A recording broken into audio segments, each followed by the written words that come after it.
Okay guys, I know you're probably all gonna, maybe you want to sit down for this, but I'm actually going to do my third clue for the Cotton Cuts puzzle mystery quilt. And I have received all my pieces and I've laid them out as they are on the sheet. And I have the small size of, gosh, what is my colorway? I don't remember the name of it, but it's, these are all Kate Spain fabrics. I want to say it's ballet. So I think I'm making the small ballet. If you are as well, you should recognize these colors. So I did lay them all out, and the first thing that I did was get everything ready right here for step number 1. Step number 1 says that I am to join my fabric number 1 with my fabric number 5, and I want to put it short sides together, and so it'll go together like this so that the long, sorry, I'm out of view here, but so that the long pieces are to the back here. And let's see if I can get a little bit closer without, yeah. So that's how I'm going to put them together, and I'm going to sew right down the middle here. I'm going to make 2 like this, and then I'm going to make 2 like this, with my number 1, and I think this is number 3 fabrics. And then once we have those together, then we'll join them together as well. So it'll be like a square, but we'll get to that point. So I'm going to meet you over at the sewing machine, and I will be right back. Okay, so I have marked my fabrics with my 1/4 inch.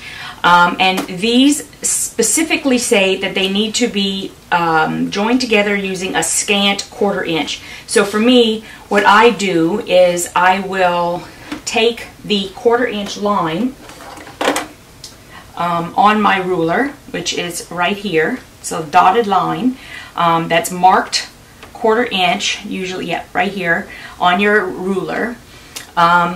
And when I put it down, I make sure that the dotted line is on the outside of the fabric and not touching any part of the fabric at all. Because what you're, as I've said before, what you're doing is when you put a mark down, you have the width of the pen mark. And then when you're going to sew, you want to make sure that you sew to the inside of the marked line, because then you also have the width of your needle. So you want to just make up for all that, and that's how you would get your scant 1/4 inch. I know that there are people who say, I've had lots of suggestions, put on a 1/4 inch foot and use that. The thing is that it all depends on where your needle is. And that's why a lot of people will actually, there's a way that you can mark on here where I could put my 1/4 inch ruler, and there are some that have the needle holes, so that's where you see that. And you want to see exactly where your needle goes down, which you roll your thing down, make sure that your needle is right on top. I need more light. And I actually am going to order some. I'm going to order some LED lights to, like, they tape underneath or whatever. So then whenever you have that there, to me, the only problem now is I've got to make sure this is straight, and then you could put a piece of washi tape right here. And when you do that, then you know exactly where you're supposed to line up, and then that's your 1/4 inch. Because all machines are different, and it could vary just slightly, and that would mess you up. So since I've been having such a hard time with piecing, what I'm going to do is I'm going to try to just really make sure that I am marking with my line to the outside, with my 1/4 inch mark to the outside of the fabric, and then I'm going to sew on the inside of the mark, and let's just see how that goes. Yeah, so I'm really excited. Let's get started with sewing these, and I'm just going to chain sew these 4, and then we're going to go over and press them, okay?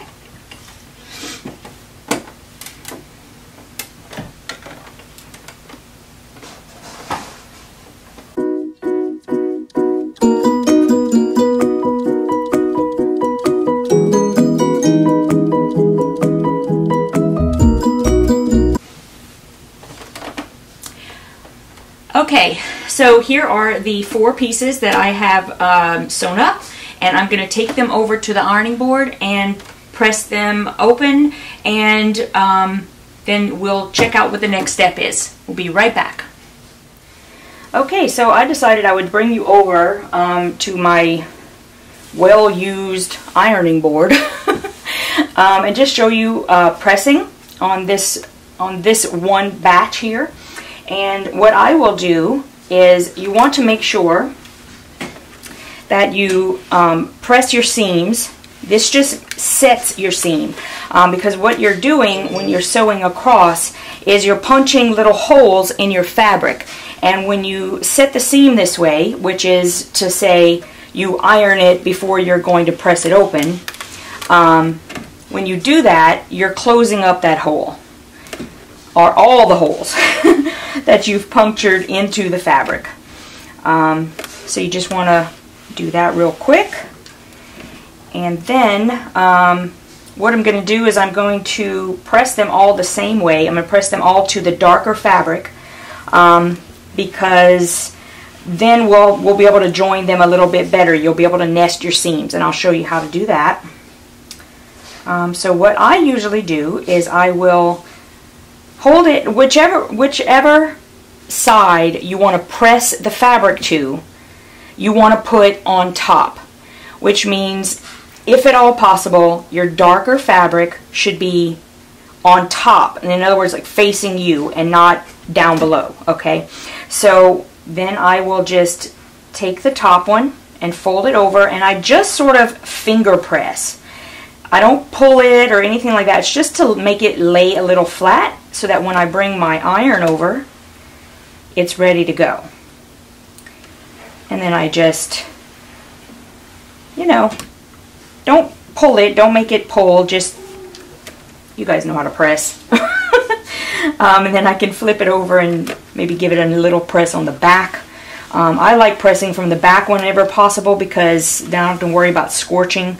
I can keep it down, and I think it works just fine. So I'm going to do the next one.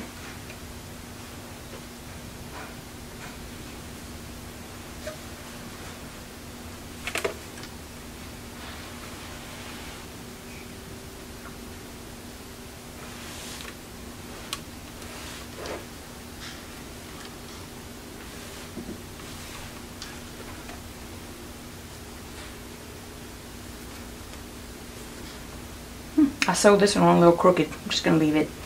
Y'all know me. I'm like, it's a little crooked. It'll get fixed when I'm putting them together. That's probably why some of my piecing doesn't turn out so great too.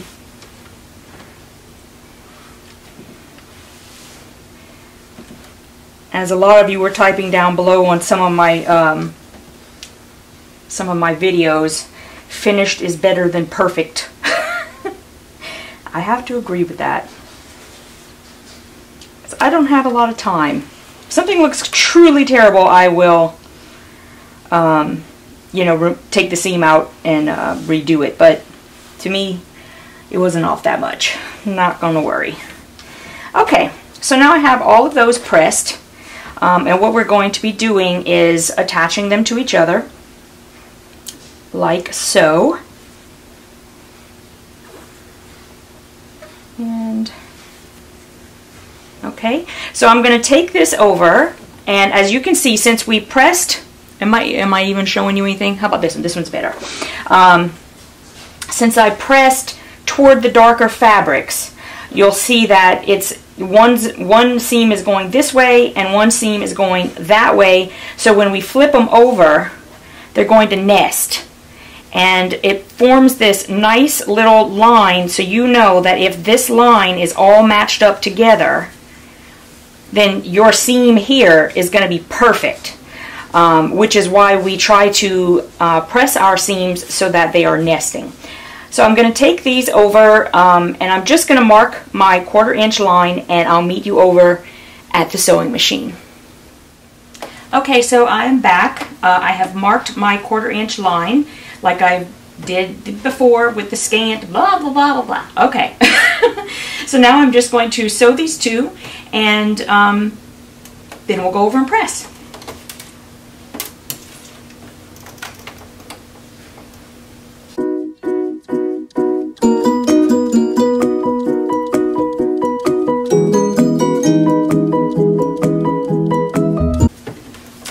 Okay, so I have these two sewn together, and I'm going to go press my seams, and then we're going to check out what step number 2 is. I'll be right back.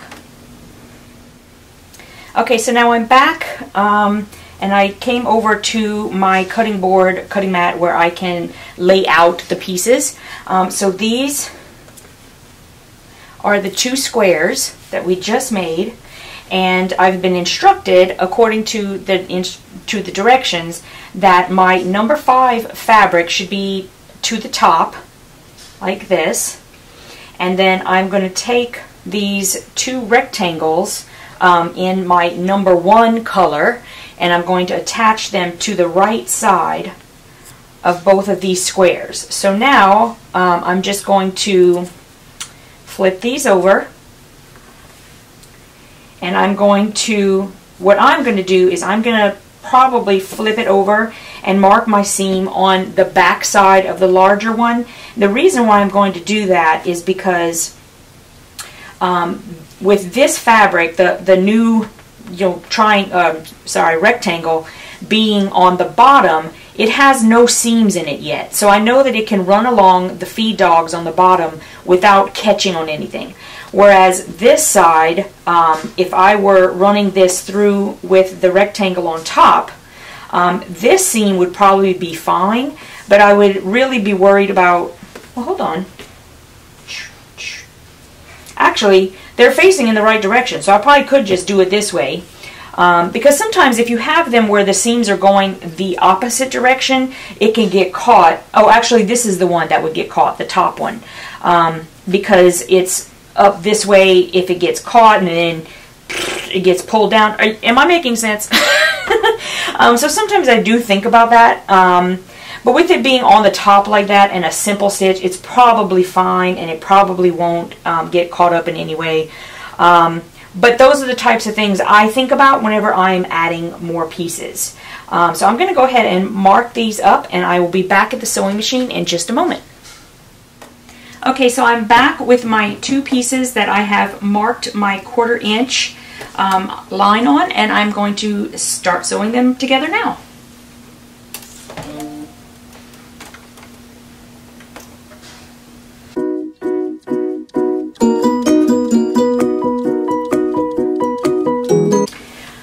Okay, so I have both of these sewn up. I'm going to take them over to the ironing board and press them. I'll probably do a real quick look at the instructions to see if there's a certain way that I should press my seams, which means I'll just read ahead a little bit and figure out what's best. And then we are ready for step number 3. I'll be right back. Okay, so now I'm back with the next step, and I thought that I would just take it over to the cutting mat so I could show you the layout of the pieces. The next thing that we are going to be doing is taking our number 1 colorway, which this is mine, my number 1, and I'm going to attach it to my number 5s, which are these, and my number 3s, which are these, and they're going to all go the same direction. So all of the number 1 pieces are top left. And so all I really need to do now is flip them over, mark my seams, and take them over to the ironing board. I do that all the time, the sewing machine, and sew them up. So I will be right there with you. Okay, so I have marked my 1/4 inch seam allowance, and I'm going to stitch all 4 of these together, and I'm going to chain piece. So let's get going.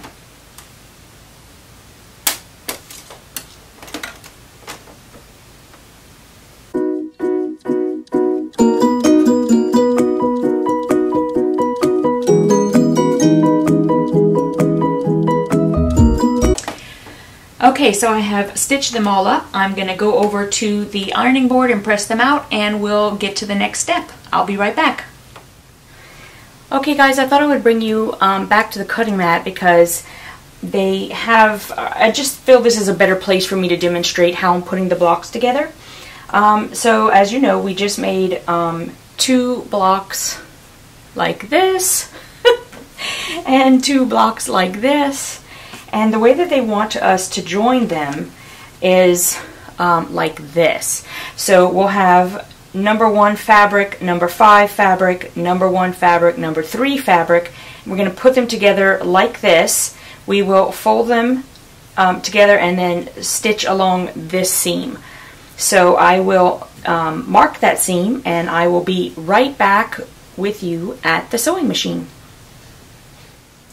Okay, so I'm back. I have drawn my 1/4 inch line and or 1/4 inch seam, and I will sew those up right now.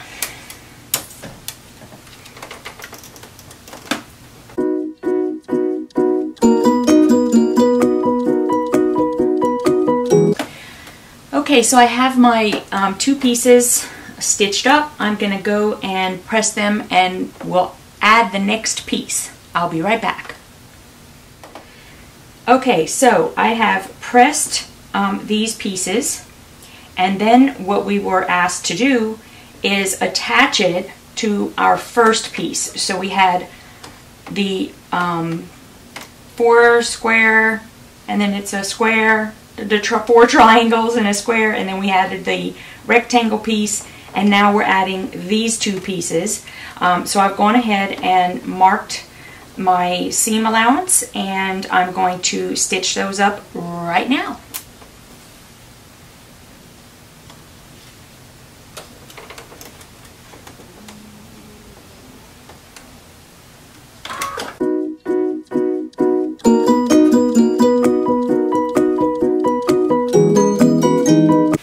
Okay, so now I have these 2 pieces stitched up. I'm going to go and press it out, and I think that this piece at that time is done, and there's another whole setup that starts. So I'll probably meet you back at the cutting mat.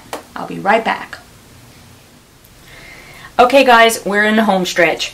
I brought you back to the cutting mat, and I'm going to just basically tell you the last 2 steps, and then we're going to just do everything at the sewing machine. Just kind of lugging the camera around is kind of a pain in the booty. So the last 2 things that we're going to have to do is we're going to make these 2 squares from these triangles, and they're going to go, well, it wouldn't matter. They go the same way, which is our, oops, I have it turned wrong. It goes like this. Sorry guys. So we'll have our number 3 fabric and our number 4 fabric, and we're going to sew those together here, and we'll have 2 separate ones. Once we have those 2 sewn together, okay, we'll take our fabric number 6, which I'm so happy to have this now.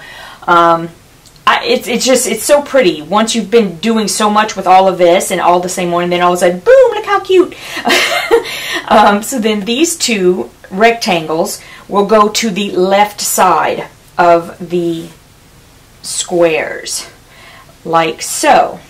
Okay, so what I'm going to do now is I'm going to mark my seam allowance here on these 2. I'm going to take them back to the sewing machine with you.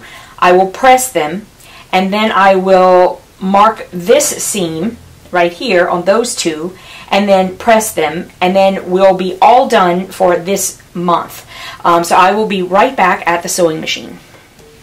Okay guys, so I have marked my seam allowance, and I am going to sew that seam right now.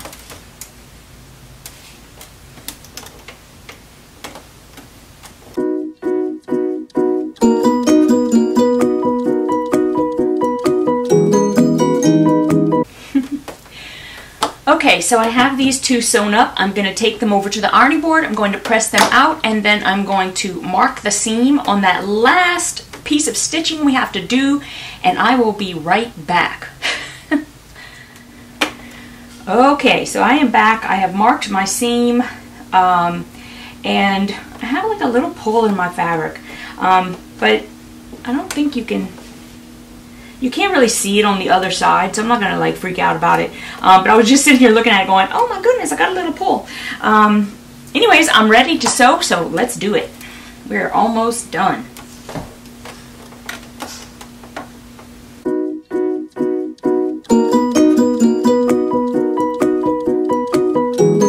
Okay, so I have these stitched up. I'm going to go over, press them out, and then I'm going to hang all of my pieces up on my fabric wall to show you where we are after month 3. Okay, be right back. Okay guys, so I am back. I have hung all my pieces on my fabric wall. These are the ones that we have done so far. And let's see, maybe I can zoom in just a little, not sure. Still learning how to use the camera.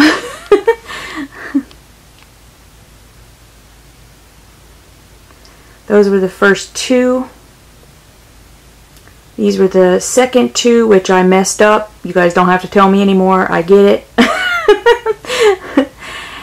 I was supposed to alternate the pink and the green in each one instead of having one totally green and one totally pink. That's what the difference is. And then here are the 4 that we made today. The top 2 and then the bottom 2. So there we are. And I'm just going to leave them hanging on the wall. I've got them all labeled. I don't know if you guys can see my labels. I made them. Because we have like F1, F2, these are A1, A2, that's F1, F2, and the ones we did today are B1 and B2, and C1 and C2. So, there they are. Yeah. Apparently, they've already mailed my next month's piece. So, pieces. So, hopefully I won't be as far behind this time. And I will see you guys later. Have a great weekend.